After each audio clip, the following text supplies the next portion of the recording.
Culture is something that many of us ignore when we travel overseas or when doing business with people from different backgrounds.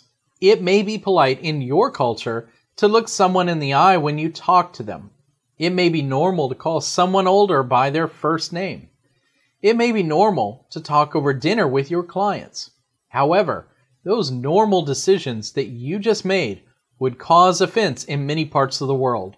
Now, an app called Culture On Demand Business will help you to improve your intercultural communication knowledge and help you to avoid offending your clients, which in this case could cost you that deal, or even worse, your reputation.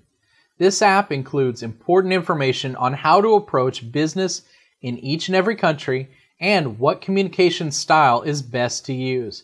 You can get it today through Google Play or Apple iTunes.